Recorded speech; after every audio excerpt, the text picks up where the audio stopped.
Hello everyone, this is Shannon Gardner, and today I'm reading Chapter 2 of the Ringing Cedars series, Book 1, Anastasia by Vladimir Megre. The chapter is called, Who Will Bring Up Our Son? On the way back to the river as Anastasia was escorting me to my motorboat, we sat down to rest in the place where she had left her outer clothing, and I asked her, Anastasia, how will we bring up our son? Try to understand, Vladimir, you are not yet ready to bring him up. And when his eyes first take in a conscious awareness of the world, you should not be there. I seized her by the shoulders and gave her a shaking. What are you saying? What liberties are you taking here? I can't understand how you could have come to such one-sided conclusions. Anyway, even though the mere fact of your existence is incredible, that doesn't give you the right to decide everything yourself and in violation of all the rules of logic.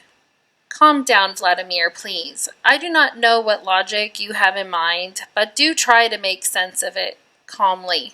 What am I to make sense of? The child is not only yours, he's mine too, and I want him to have a father. I want him to be well taken care of and get an education. Please understand, he does not need any kind of material benefits as you see them. He will have everything right from the start. Even in his infancy, he will be taking in and making sense of so much information that your kind of education will be simply ludicrous. It is the same as sending a learned mathematician back to grade 1. You want to bring the baby some kind of senseless toy, but he has absolutely no need of it whatsoever. You are the one who needs it for your own satisfaction. Oh, look at me. I'm so good and caring. If you think that you will do some good by offering your son a car or anything else along the line, well, he can get it himself just by wishing for it. Be calm and think about something specific you could tell your son. Think about what you could teach him. Think about what you have done in life that he might find interesting. Anastasia continued talking in soft, quiet tones, but her words still made me tremble. You see, Vladimir, when he begins to make sense of creation, you will look like an underdeveloped creature next to him. Do you really want that? Do you really want your son to see you standing there like a dimwit? The only thing that can bring the two of you together is your level of mental purity, but few attain that level in your world. You must strive to attain it. I realized that it was absolutely useless to argue with her, and I cried out in despair.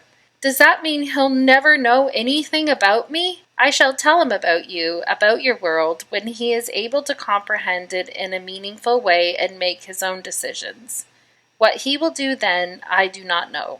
Despair, pain, resentment, fearful conjecture, all these swirled around in my brain. I felt like smashing this beautiful intellectual recluse's face with all my might.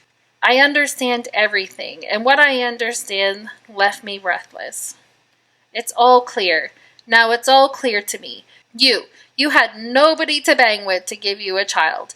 That business at the beginning, that was all just an act. You sly vixen. You made yourself into a nun.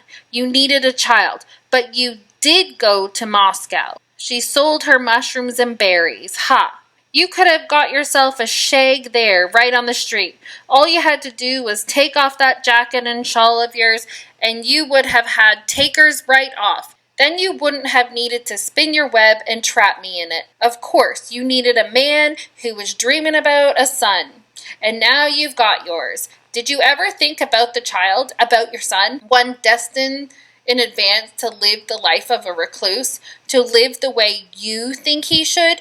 Come on now. Here she's been sounding off about the truth. You've got an awful lot of gall, you hermit.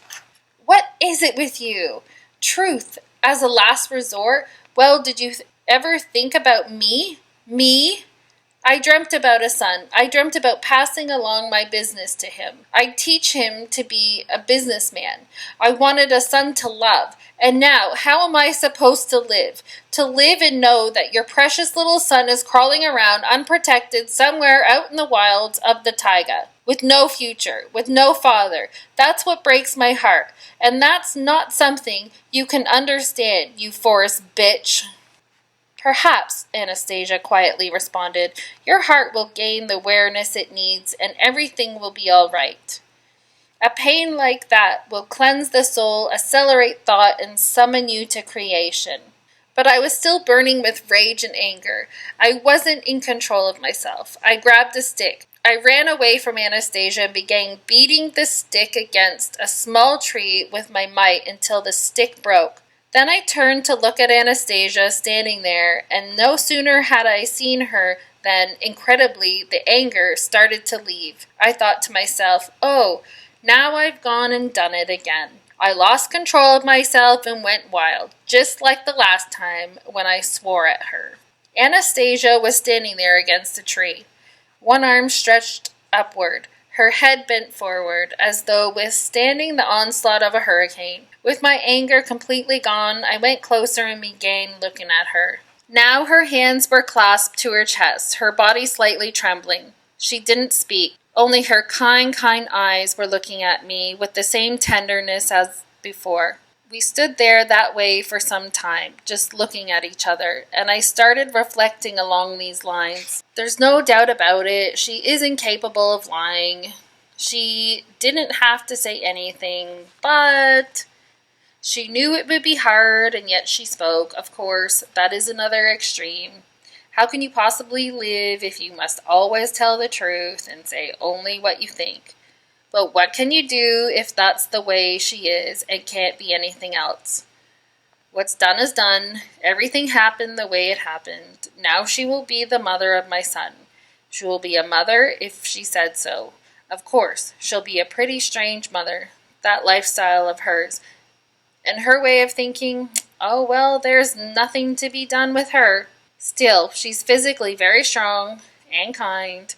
She really knows nature well, knows the animals, and she's smart, in her own peculiar way at least. In any case, she knows a lot about raising children. She kept wanting to talk about children the whole time. She'll nurture the boy. Somebody like her will definitely nurture him. She'll get him through the cold, through the snowstorms even.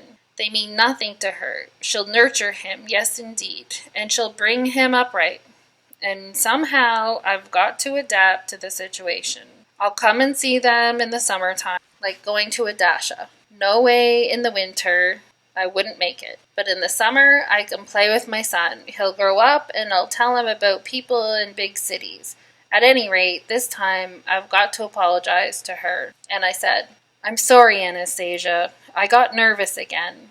And right off she said, you are not to blame. Only do not be hard on yourself. Do not worry. After all, you were concerned about your son. You were afraid that things would turn out bad for him. That the mother of your son was just an ordinary bitch. That she could not love with real human love. But you must not worry. You must not get upset. You talked that way because you did not know. You did not know anything about my love, my darling.